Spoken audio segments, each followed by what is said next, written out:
What is up, you guys? It is your boy Keep It Real. I hope you guys are having a fantastic day and your day is going good. And I'm sorry to bring this disappointing news, but what is going on with Diablo 4? If you know, you know, and if you don't, I'm gonna let you know. So Diablo 4 recently just released its first season in July 20th.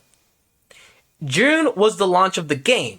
So if we look right here at this viewership charts, we have an average viewership at launch of 221,000, and it drops all the way down to 39,000. If we looked at hours watched, it goes from 150 million all the way down to 28 million. So there was an 82% drop in viewership in 1 month. 1 month of a supposed live service game.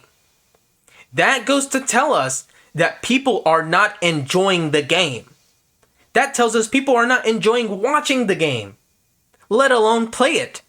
So, like I said, it released June 5th. But take a look at this, guys. The reason the viewership has dropped is not because Diablo 4 in itself is a bad game, but it's because the company that's pushing these things out doesn't care about us, so their practices are about money, not content. And we don't get anything on Season 1, which we should be getting so much more content than just a quest line. So, let's read about the Season 1 Battle Pass. The Battle Pass, because everybody likes Fortnite, but Fortnite is free. This game is not free. Diablo 4 is not free. That's what I want to slam. It is not a free game. You pay $70 for them to charge you $10 more for content that should have been in the $70 release. I don't care what anybody says, man. Yes, there are points where a game does have good content in the battle passes, but not when it's just purely like this and it's locked behind there. At least with some games, they give you the ability to unlock these things. So, let's read.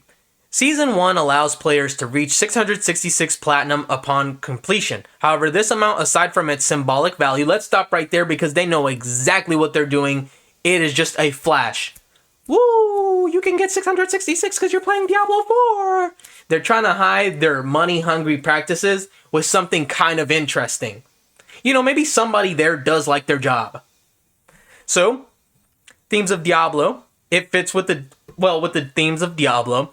Doesn't seem to be enough to purchase a single item from the store. So they give you this much, 666, and the cheapest cosmetic item in fact costs a hefty 800.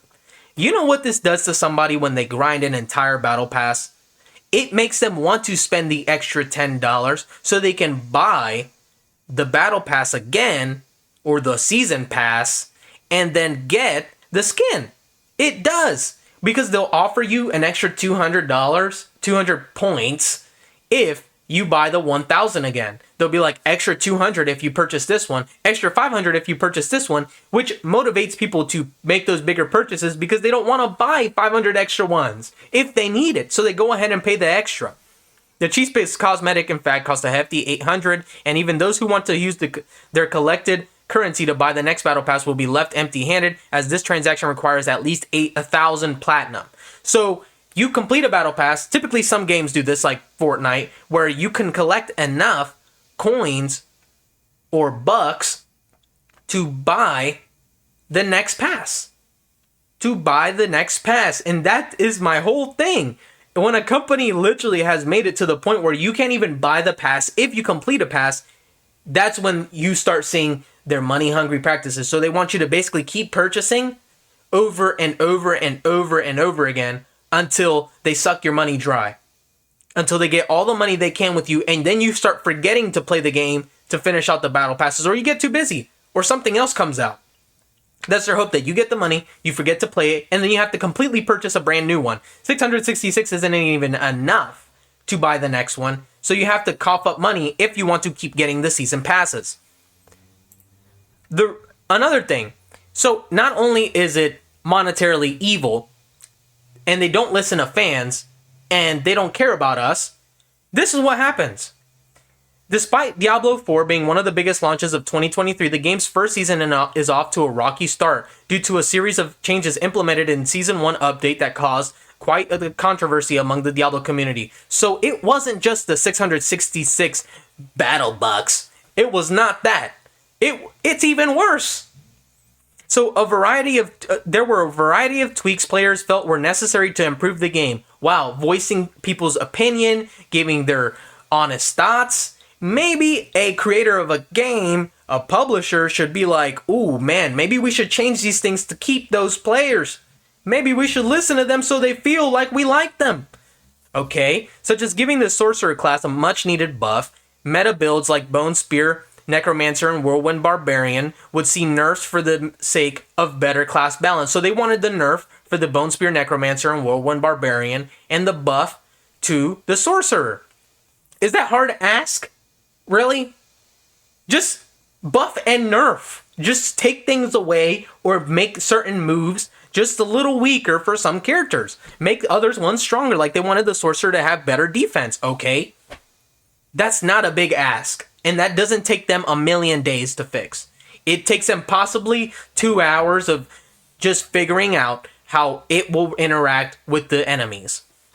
So, they, instead of buffing and nerfing the characters that people felt like needed a buff and a nerf, they instead blanket nerfed all the classes and then buffed the enemies.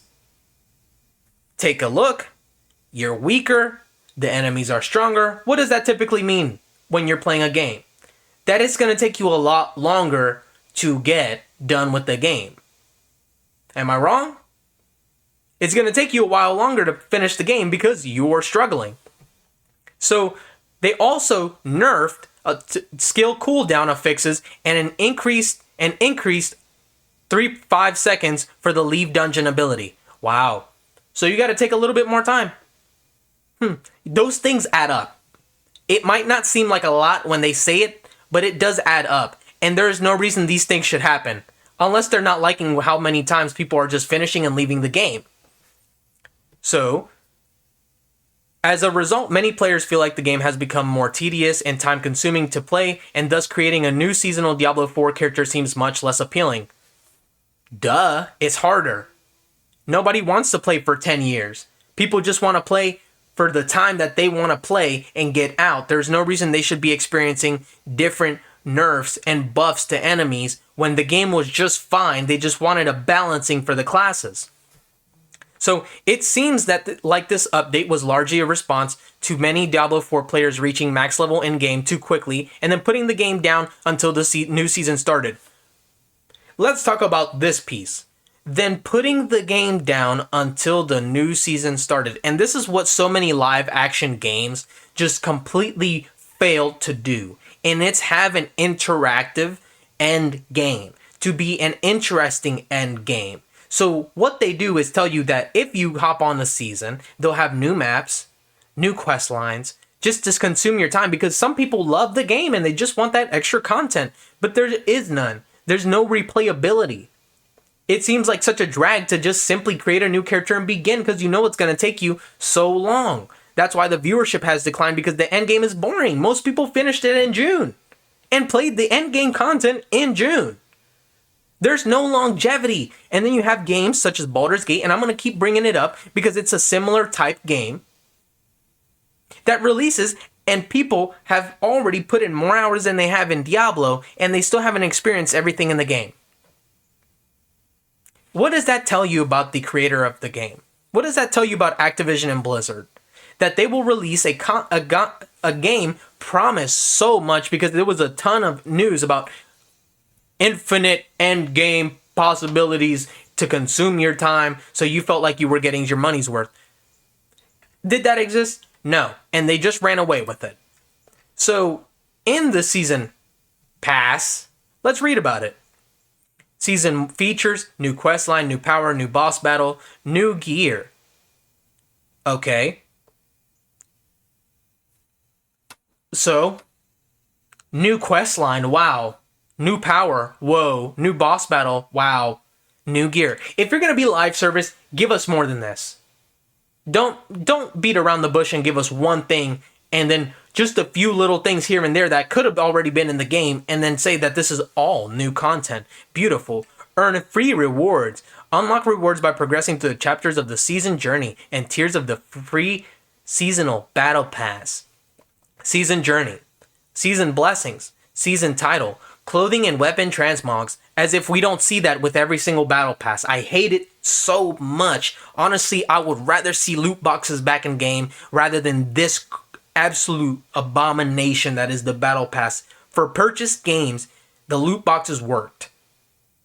Maybe not all the time, especially when the loot boxes had a very low likelihood of getting you the item you wanted. But if you go play games like Black Ops 4, Black Ops 3, you can hop in there and see that they kind of fixed the loot box system. So now you can pretty much unlock weapons, and they waited till the end of life cycle, Activision and Blizzard, to come up with a great mechanism. Because most of the time you can unlock the weapons by trading the supply crates that you get by doing in-game challenges. That brings players back, causes the longevity and life of the game to blow up and keep going. When a game has content and it's good content, people will come back just to see it, just to experience it again. They don't return to games that are lackluster and money hungry. Wow, you get a cold iron armor set. Oh my gosh. Blow my mind away. This could have been in the game. So let's see. Let's see these battle pass tiers. Free battle pass. Wow, this is a great example of the subtle actions Activision and Blizzard take to make you want to purchase. Free battle pass. Diablo 4 is required, as if it's not required for these two. Best value at the highest, most expensive one. That's what they do. They tell you, oh, this one's really bad because you're going to have to purchase Diablo 4. But this one's really good. You get the most value. If you purchase this one, you get the most value. Trust us. So right here, you get 20 Smoldering Ashes, 27 tiers on the free track. Wow, that's nothing. Look at this. Look how many check marks there are. Look how many more check marks there are. There's so many more. It's almost as if this one is way more worth it than this one. This one also has 63 tiers. Wow.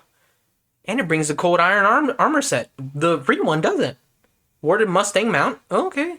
Cold Iron. Oh, 20s tier skips and on the Warpath email are locked behind the best value. So it must be the best value because I'll get everything that's possible in the Season 1. This is what they do. This is why Overwatch is getting bombed. That's why it has a terrible review score. That's why Activision is releasing Modern Warfare 3 and Modern Warfare 2 is basically a desert. These games, this company is just killing its own franchises. They need to realize that not everybody wants to spend money after purchasing a game. Some people just want to experience Diablo 4 for Diablo 4. They don't want to experience it for your Battle Pass and your in-store items. Yes, the excuses be, oh, you don't have to purchase these things if you don't want to. That's not the point. The point is this is a $70 game and they're still trying to charge people to take their money after they already paid $70. So this game becomes easily a over $100 purchase for the consumer. Not a $70 purchase, a $120, $130, $140, $150 game. Same thing happens with 2K. When you buy NBA 2K, you purchase a character. Everybody starts buying VC because it takes forever to get your character up. When a person spends money on a brand new game, they usually buy the good edition so they can get the VC to upgrade their character as soon as they get the game. For those people that go to the street and they want to play basketball with their friends, guess what? Their character probably sucks and they're probably going to need VC. There's a VC culture, there's a COD point culture, and that needs to end. These things are abysmal. I am glad Diablo 4 is experiencing the backlash in this way. I am glad Overwatch has a terrible review score, and I'm glad that Activision is experiencing a drastic drop in their player counts. This is ridiculous. They don't care about us, guys. We need to watch ourselves before we go purchase a game like Diablo, and I'm going to keep reiterating. Baldur's Gate 3 is not this game that's impossible for mankind to make. It's existed before. It just has upgraded with time. This Baldur's Gate 3 is not an impossible feat of a game like Diablo. Activision and Blizzard can afford a game like Baldur's Gate. Take a look at their Modern Warfare 3 graphics in the trailer. Take a look at Diablo 4. They are more than capable of producing a good game if they would just drop that monetary practice. So we'll see. We'll see where Diablo 4 turns from here. We'll see if Activision and Blizzard get their act together after all this backlash. Recently, they've been saying that they just don't like the review bombing, but nobody's really review bombing. They're just explaining to you that you are not listening, and we are not liking the fact that you are not paying attention to us. That's all the review bombing is on Overwatch. Overwatch 2 is a good game, but it's a money-hungry game that doesn't listen to fans. With all that being said, I want to thank you guys for tuning in. By no means does this mean do not play Diablo 4. I'm not saying that Diablo 4 is a bad game. I'm just saying that the company pushing these things out and releasing microtransactions is after your pockets. Keep it real. Out.